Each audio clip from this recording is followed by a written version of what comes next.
Dapat wala tayong marinig na kritisismo galing sa mga DDS kasi mas gusto ninyo, di ba, yung tumutumba yung mga suspects na walang due process. Tuwang-tuwa kayo kasi ganun yung policy ng previous administration at yun ang inyong pinapalakpakan. Pag walang nadisgrasya,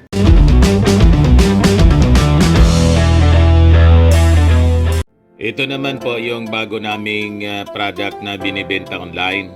iGlow Serum, whitening po siya. Tingnan ninyo yung epekto sa aking anak na architect before and now. Yung mga inquiries po ninyo, dumiretso na lang kayo sa kanyang Facebook account, Riz Maravillas.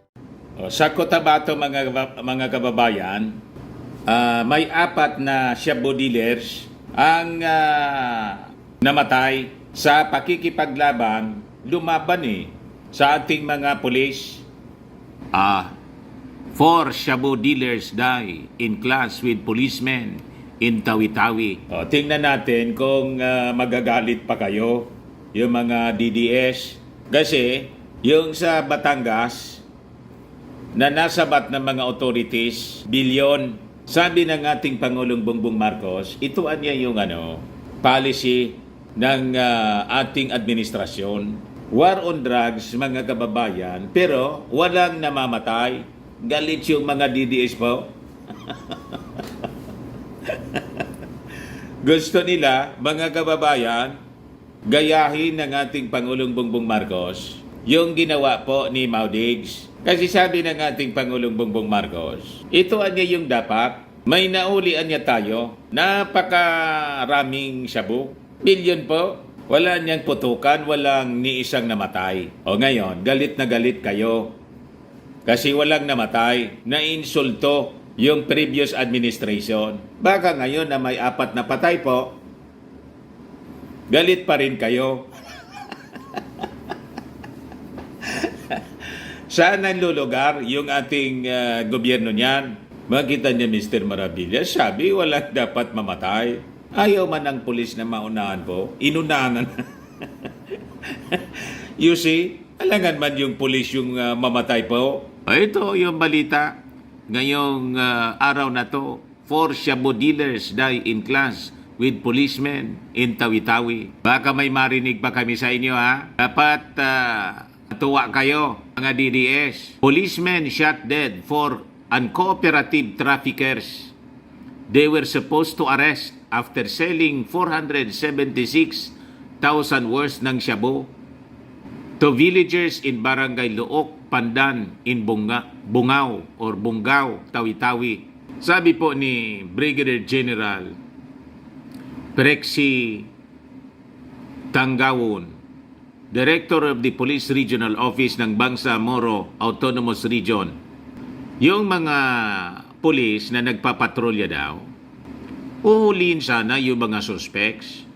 Whom they saw turning over something to three men, but neutralized them instead when 2 of them pulled out pistols and opened fire. Biglang bumunot po ng barili at nagpaputok. Ayun, rumisbak yung ating mga pulis. Yun naman talaga po. That is, pero kailangang imbestigahan pa rin. That is allowed sa rules of engagement, mga kababayan. Kasi siyempre yung ating mga authorities, di man yan pauuna. But it is not the policy of this administration, mga kababayan, na pagpapapatayin ang mga suspects. Hindi tulad nung panahon po na talagang yun ang utos mismo ni Maudigs. Kill, kill, kill. Di ba? Pagkatapos ng kasuhan po ng mga pamilya ng victims sa ICC po, nagagalit sila. At napagdududahan pa ang ating Pangulong Bongbong Marcos na gustong i-turn over, many times na po, yung latest clarify na, hindi i-hand over. May isang salita po yung ating Pangulong Bongbong Marcos, pero hindi nagbabago ng trato yung mga Duterte at mga minions niya. Tuloy-tuloy lang sila sa kanilang paninira. Ayan tuloy, mga kababayan, napiko na si First Lady Lisa Marcos kasi si Inday po pa-selfie-selfie, pangiti-ngitian niya nandun sa rally ni Pacquiao na yung mga nandoon mga kababayan, sabi ni Lisa Marcos, ay I'm hurt niya, nasaktan ako. Nananawagan ng resignation ng kanyang asawa, tinawag pang bangag, adik yung kanyang asawang Pangulo, nandun si Inday, pangiti-ngiti.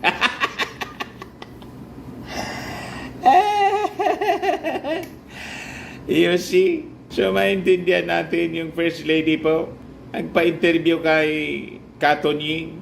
So nakumpiska po yung 70 grams ng shabu worth 476,000 pesos. At ang matindi pa mga kababayan, sabi rito sa balita, the suspect said to have links with Dawla Islamiyah terrorist group. Ay iba naman pala to, may entrapment pa na nangyari. After ng shootout, mga kababayan, may entrapment na nangyari at na-recover ang 426,000 worth ng shabu from a dealer sa police entrapment operation na ginawa po sa Marawi City. The suspect said to have links with the Dawla Islamiyah terrorist group was immediately arrested and detained after selling more than 60 grams of shabu to non-uniformed personnel of Marawi City Police. So may nahuli pa lang isang suspect mga kababayan. Ngayon, detained na po siya. And to be prosecuted for violation of Comprehensive Dangerous Drugs Act of 2002. So apat yung patay. Pagkatapos, sa entrapment naman po, may isang buhay. So makikita ninyo rito na wala sa policy talaga. Yung kill, kill, kill. Kumbaga, nangyari yon kasi lumaban po, biglang bunot ng baril yung mga suspects. So hindi na nagpauna yung mga pulis. In-engage po yung mga suspects. O, di patay sila po. O ngayon, dapat wala tayong marinig na kritisismo galing sa mga DDS kasi mas gusto ninyo, di ba, yung tumutumba yung mga suspects na walang due process. Tuwang-tuwa kayo kasi ganun yung policy ng previous administration at yun ang inyong pinapalakpakan. Pag walang nadisgrasya, ngayon, sunod-sunod po talaga ang operations na ginagawa ng ating mga authorities laban sa droga. So ito naman po, 3 drug den operators roaming shabu, dealer busted in PDEA operations. Ayan po, kaya basag na basag yung propaganda ng mga DDS po na mahina yung drug war ng ating Pangulong Bongbong Marcos. Ayan ebidensya po. Other than yung binalita natin kanina. Sa Maguindanao naman po ito, Maguindanao del Sur at saka sa Tupi, South Cotabato. So, kumpiska nila mga kababayan ng worth 102,000 ng shabu. So, makikita natin dito, maliit man o malaki na operations ng droga, tinatrabaho po ng ating mga authorities. Kasi sabi nga ng ating Pangulong Bongbong Marcos, walang lugar ang droga sa bagong Pilipinas. Kaya pinaigtin po ng ating Pangulong Bongbong Marcos yung kampanya laban sa illegal drugs. Naintindihan na po ninyo, mga minions ni Maudigs. O ngayon, dito tayo sa issue ng West Philippine Sea. Inaakusan na naman po ng China yung war games natin dito na ginagawa, Philippines-US war games, na nagpo-provoke daw tayo. Ayan po, sabi rito sa balita, sinupalpal ngayon ang ating armed forces. Ayan po, pakialamero talaga po yung China. Nangingialam ng hindi nila activity po. Ilagi po natin itong ginagawa for the past more than 50 years. Yung balikatan natin dito, it is because of the Mutual Defense Treaty. Ngayon man lang sila mga kababayan nagrereklamo kasi nasisilip yung kanilang illegal activities dito sa West Philippine Sea. Sinong maniwala sa inyo mga Chinese? Ngayon, yung activities ninyo rito sa amin, under investigation na kasi napakaraming mga kahina-hinala na mga mamamayan ninyo, mga Chinese students, biglang dumami. 4,600 doon po sa Cagayan. At after na mag-enroll sila, hindi man po pumapasok sa klase. So doon na ng ating mga authorities, ito'y may relation dito sa tensions po na sila ang may gawa sila natitension po kasi may masama silang intention sa atin. Kasi kung wala ka mang masamang intention, ba't ka natitension? Di ba? So binabaliktad tayo ng mga Chinese mga kababayan. So yung ating armed forces, nagsasagawa na po ng investigation, pati yung Congress. Dito sa mga sinasabing pagdami ng mga Chinese students na nandun sa malapit sa mga EDCA sites ng Amerika dito sa ating bansa. So possibly mga spy sila. So sabi ng spokesperson po ng Chinese Foreign Ministry, si Lin Jian, we urge the Philippines to stop making maritime provocations. Ngayon, sinupalpal ng ating armed forces. Sabi po ni Colonel Cerces Trinidad, Armed Forces Public Affairs Chief, it is the country's prerogative to conduct such drills where over 16,000 troops from the Philippines in the United States will take part starting next week. As a sovereign and independent state, it is the prerogative of the Philippines to engage in activities that contribute to our national security and defense posture. Nangingialam sila, mga kababayan. Lagi na lang silang nangingialam sa atin. Anong pakialam nila sa atin? Sila nga, kung mag-practice sila, wala man tayong paki. Yung maritime patrol nga tayo, bumubuntot-buntot sila. Di ba? Yung nangyaring maritime patrol with America, Japan, and Australia, bumubuntot-buntot sila. Hindi man tayo nangialam po.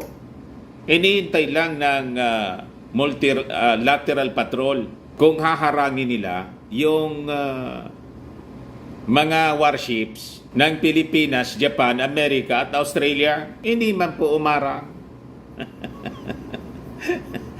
Bumahag yung buntot ng China. Ngayon, tahol na naman po sila. Sige yan, tahol. I-try po ninyo na harangin yung mga warships ng balikatan. Kasi dyan mismo sa West Philippines sila magsasagawa. At parte sa gagawin nilang practice kung paano i-retake ang isang island. Papracticein na ng Amerika at ng Pilipinas para makita po ninyo. Alam namin, sige ang silip-silip ninyo. Di ba? Kaya kayo na insecure. So sabi po ni Lin, the Philippines needs to be fully aware that when countries outside the region are brought into the South China Sea to flex muscles in stoke tensions could get worse in the region will only become less stable.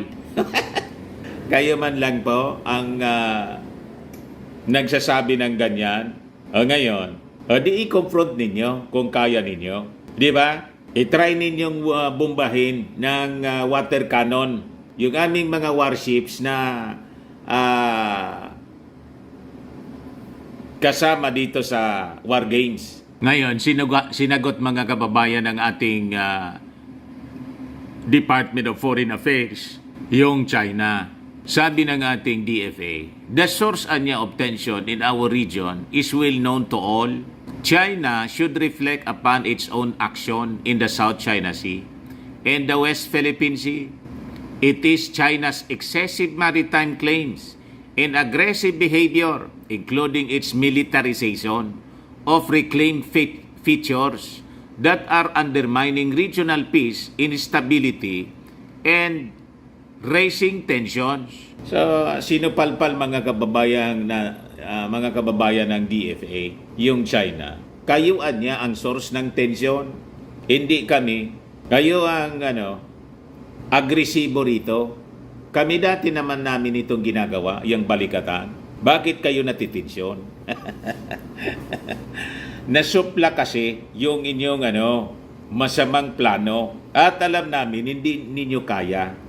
Yung puwersa ng Pilipinas, Amerika, Japan, pati Australia.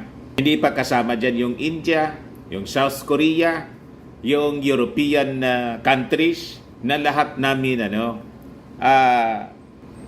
kakampi. Kampi sa amin kasi kami po ay sumusunod sa international law. Kayo hindi. Ayaw ninyong kilalanin yung yung desisyon ng angklos. Ayan man lang po, mga kababayan, yung short video natin. Ako po si Dante Maravillas. Bye-bye po. God bless.